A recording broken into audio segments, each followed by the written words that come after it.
1997 میں بھارتی جنگی طاقت پاکستان سے بہت بڑھ چکی تھی۔ روایتی ہتھیاروں جیسے مشین گنز، توپیں، ٹینکس، ان میں پاکستان اور بھارت کا فرق بڑھتا جا رہا تھا۔ لیکن اب ہوا یہ کہ بھارت نے میزائل ٹیکنالوجی سے بھی خود کو تیز کرنا شروع کر دیا تھا، اور اب اس کے مقابلے کے لیے پاکستان کو بھی غیر روایتی ہتھیاروں کی طرف آنا پڑا، اور اس کے لیے پاکستان بہت پہلے سے تیاری کر رہا تھا۔ لیکن بھارت کے ساتھ میزائل کی دوڑ دونوں ملکوں کو ایٹمی دھماکوں تک لے گئی۔ 1998 شروع ہو چکا تھا اور بھارت میں دائیں بازو کی جماعت بی جے پی کے اٹل بہاری واجپئی وزیر اعظم بن چکے تھے۔ بی جے پی ویسے بھی پاکستان اور مسلمانوں کے بارے میں سخت جذبات رکھنے والی جماعت تھی، اور ابھی چند سال پہلے اسی جماعت نے بابری مسجد پر حملہ بھی کیا تھا۔ تو ایسے میں دونوں ملکوں کے حالات ٹھیک ہونے کی بجائے مزید خراب ہونے لگے، اور صرف خراب ہی نہیں ہو رہے تھے بلکہ یہ بھی ہو رہا تھا کہ امریکہ جو پہلے پاکستان کے دفاع میں تعاون کرتا تھا، اب اس نے بھارت سے تعاون بڑھا لیا۔ ایسے امریکی تجارت $10 ارب تک جا پہنچی۔ بھارت کی روایتی جنگی طاقت پاکستان سے بہت اوپر جا چکی تھی۔ بھارت کنونشنل ویپنز میں پاکستان سے اتنا آگے جا چکا تھا کہ اگر دو بدو جنگ ہو جاتی تو پاکستان کے لیے مقابلہ کرنا مشکل تھا۔ وہ اس لیے کہ ان پیپر بھارت کو فوج اور ہتھیاروں کی تعداد میں واضح برتری حاصل تھی۔ اس پر مزید یہ کہ غیر روایتی ہتھیار جیسے میزائل سسٹم میں بھی بھارت بہت تیزی سے ترقی کر رہا تھا۔ بھارت 350 کلومیٹر رینج والے پرتھوی اور 2000 کلومیٹر کی رینج والے اگنی میزائل بھی تیار کر رہا تھا، جبکہ پاکستان کے دفاع کا اہم ترین ہتھیار شارٹ رینج میزائل M11 تھا، جس کی رینج صرف 300 کلومیٹر تک تھی۔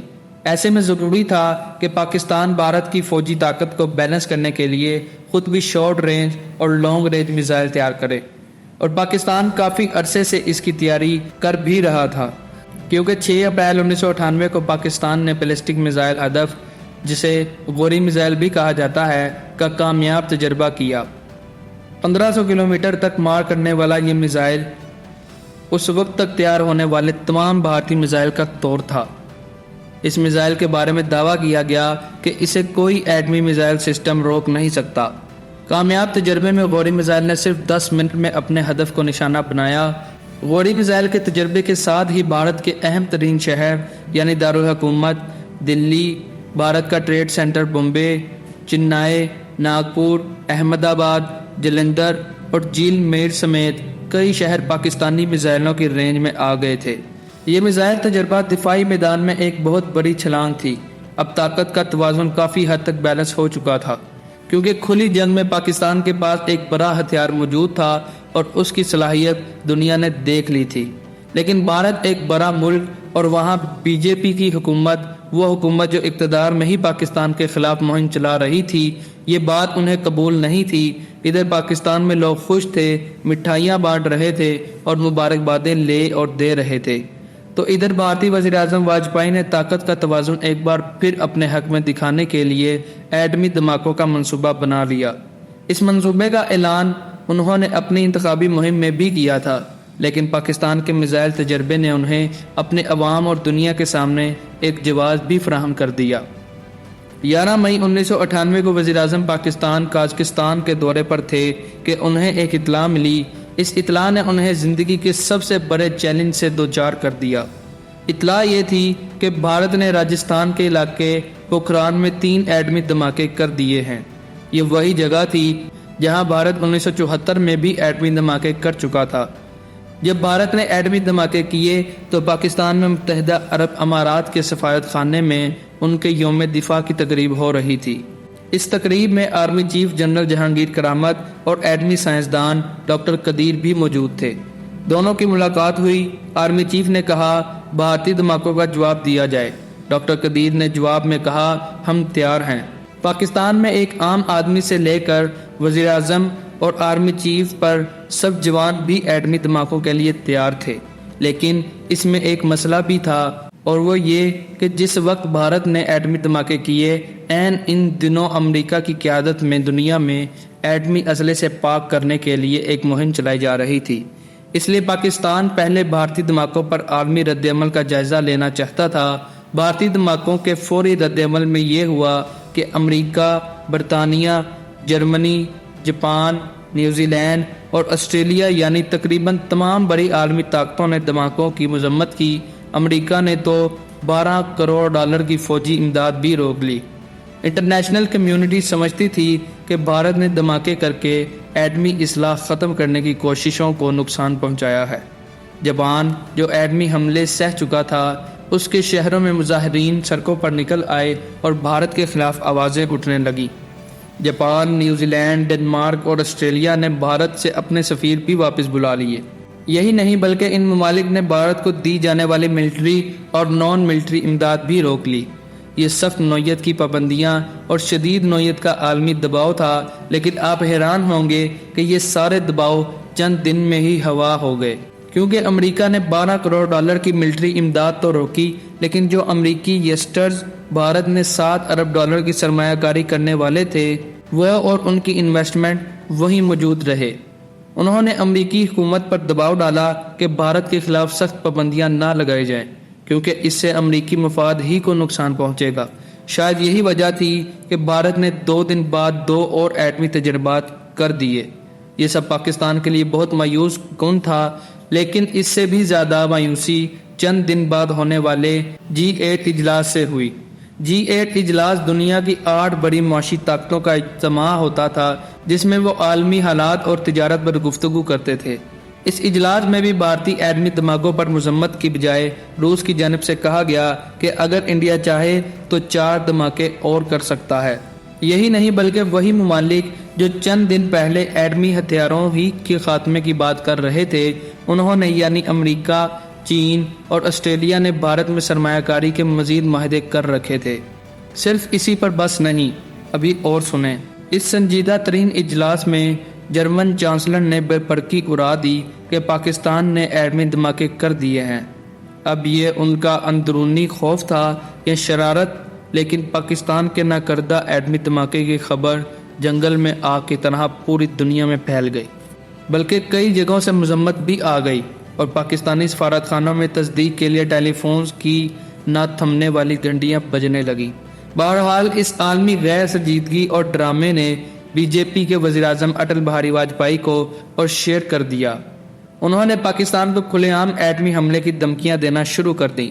اب وہ نیوکلیر ٹیسٹ سے آگے بڑھ کر پاکستان پر بم پھینکنے کی باتوں پر اتر آئے تھے۔ اتنے بڑے عہدے پر بیٹھے شخص کو یہ سب زیب نہیں دیتا تھا، لیکن وہ یہ کر رہے تھے۔ لائن آف کنٹرول پر غریب کسان بمباری میں مارے جا رہے تھے اور بھاری ہتھیار دونوں طرف سے بارڈر پر پہنچا دیے گئے تھے۔ اس سارے دباؤ کو جو ایک شخص جھیل رہا تھا وہ تھا وزیر اعظم پاکستان، کیونکہ دھماکوں کا فیصلہ انہوں نے کرنا تھا اور فیصلے کے بعد پیدا ہونے والے نتائج کی ذمہ داری بھی انہی پر تھی۔ اور یہ نتائج کیا ہو سکتے تھے، یہی بتانے کے لیے امریکی صدر بل کلنٹن انہیں فون بھی کر رہے تھے۔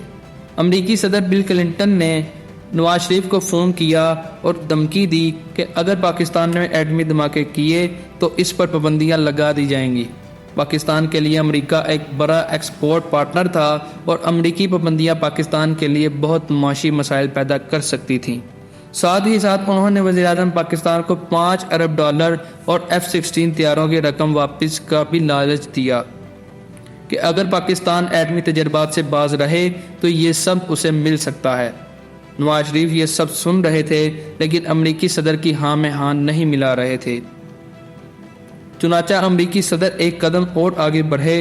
انہوں نے ایک ہائی پروفائل ڈیلیگیشن پاکستان بھیج دیا، جس کے ذمے صرف ایک کام تھا اور وہ یہ کہ کسی طرح پاکستان کی سیاسی اور عسکری قیادت کو قائل کیا جائے کہ پاکستان جوہری ہتھیاروں کا تجربہ نہ کرے۔ یہ بہت ہائی پروفائل وفد تھا، جس میں امریکی سینٹرل کمانڈ کے جنرل ہیمپٹنی اور نائب وزیر خارجہ ٹال بورڈ بھی شامل تھے۔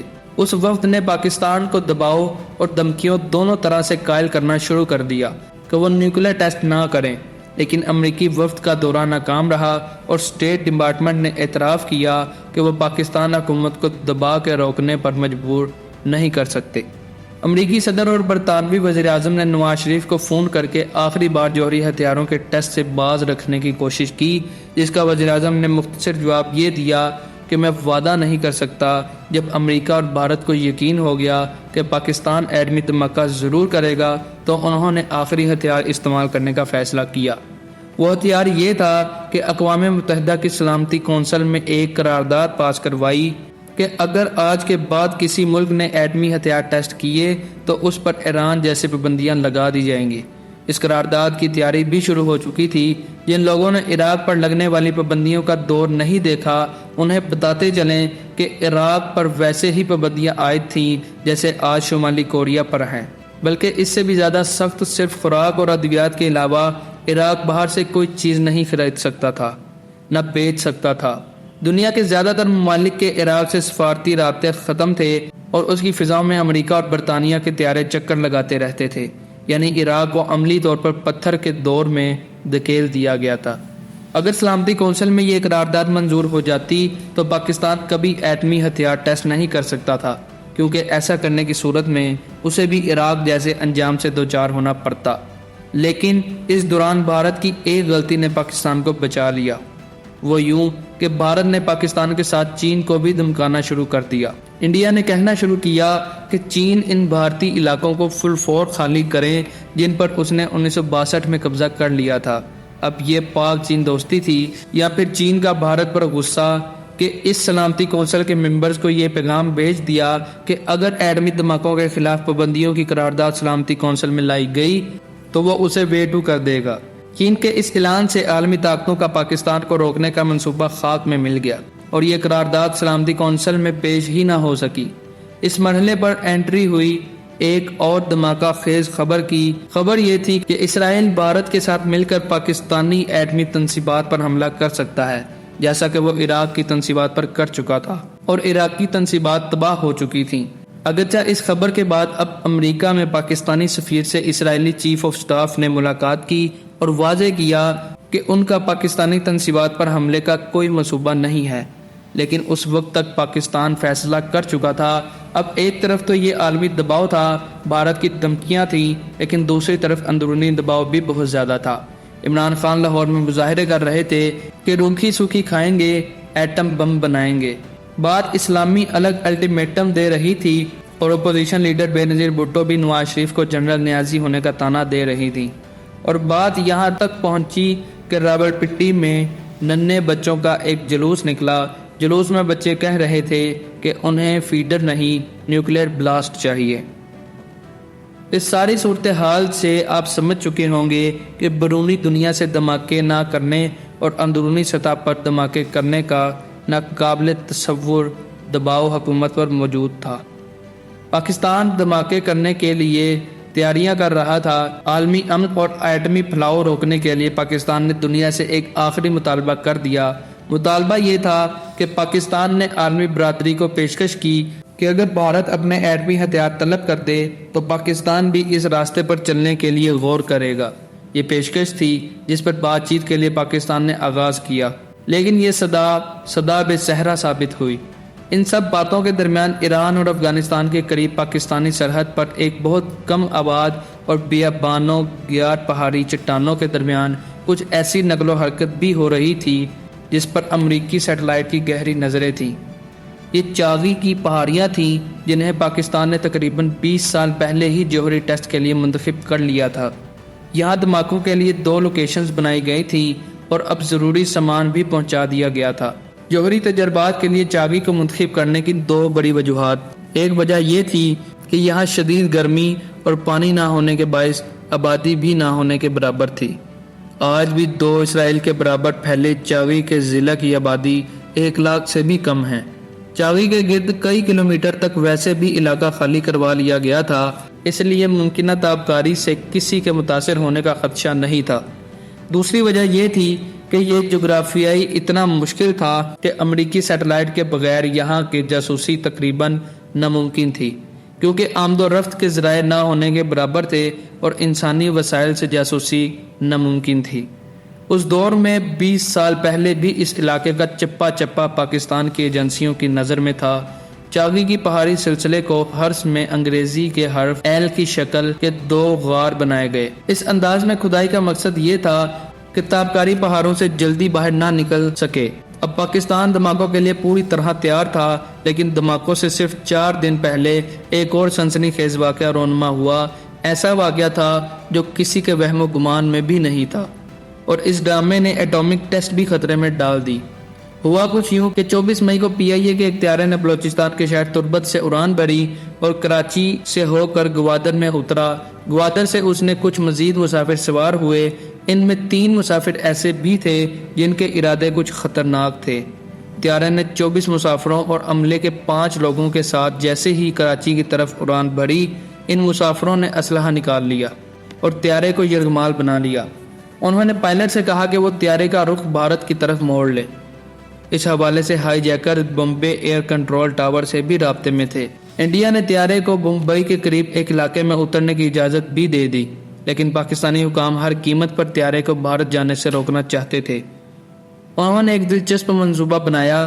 طیارے کا رخ صوبہ سندھ کے شہر حیدرآباد کی طرف موڑ دیا گیا، لیکن پائلٹس نے ہائی جیکرز کو یہی بتایا کہ وہ بھارتی شہر جودھ پور میں جا رہے ہیں، جہاں کے ہائی جیکرز اسے لے جانا چاہتے تھے۔ حیدرآباد آیا تو ہائی جیکرز اطمینان سے اسے جودھ پور سمجھ کر اتر گئے۔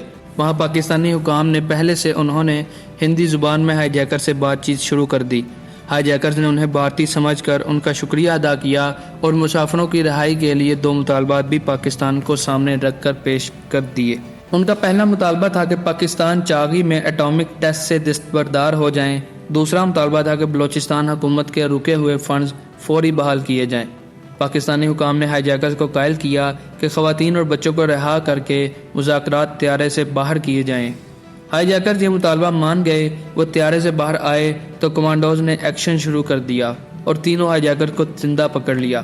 بعد میں یہ انکشاف ہوا کہ تینوں ہائی جیکرز را کے ایجنٹ تھے۔ وہ ادھر ایئرپورٹ پر 1 لاکھ روپیہ رشوت دے کر اسلحہ سمیت جہاز میں سوار ہوئے تھے۔ ان کا منصوبہ یہ تھا کہ وہ طیارے کو جودھ پور سے نہیں دلی لے جائیں اور وہاں بھارتی میڈیا پر اپنے مطالبات پاکستان سے پیش کریں گے، جسے لائیو دکھایا جائے گا۔ لیکن ان کا یہ وہ لمحہ تھا جب پاکستان ایٹمی تجربات کے لیے پوری طرح تیار ہو چکا تھا۔ دوست ممالک چین اور سعودی عرب کو پاکستان نے اعتماد میں لیا اور عملت دنیا سے کہہ دیا کہ اب روک سکو تو روک لو۔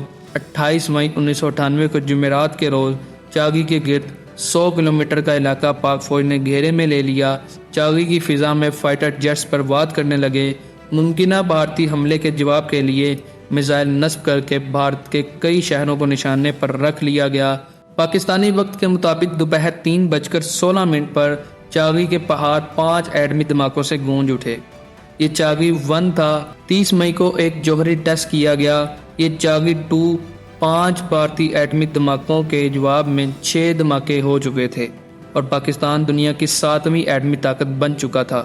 لوگ ناچتے ہوئے سڑکوں پر نکل آئے، مٹھائی کی دکانیں خالی ہو گئیں اور بیرون ملک بیٹھے ہوئے پاکستانی جہاں جہاں تھے خوشی سے سرشار ہو رہے تھے۔ لیکن بھارت جہاں سے روزانہ دھمکیوں کی گونج سنائی دیتی تھی، وہاں آج خاموشی تھی۔ چاغی 1 اور چاغی 2 تو ہو گئے، لیکن اب اس کے نتائج بھی تھے۔ دھماکوں کے مخالف ممالک نے پابندیاں لگائیں، جبکہ دوست ممالک نے امداد کا اعلان کر دیا۔ جرمنی نے پاکستان کی امداد روک لی اور امریکی صدر بل کلنٹن نے پاکستان پر پابندیاں لگا کر سزا دینے کا بھی اعلان کر دیا۔ سوویتن نے پاکستان کو ہتھیاروں کی فروخت بند کر دی، یہاں تک کہ چین نے بھی دھماکوں پر افسوس کا اظہار کیا۔ جاپان نے بھی پاکستان پر پابندیاں لگا دیں۔ ورلڈ بینک، IMF اور ایشین بینک جو امداد فراہم کر رہے تھے، وہ روک دی گئی۔ پاکستان پر $32 ارب قرضہ تھا اور مرکزی بینک میں $26 کروڑ تھے، اور اب سامنے ایک نیا امتحان تھا اور جیب تقریباً خالی تھی۔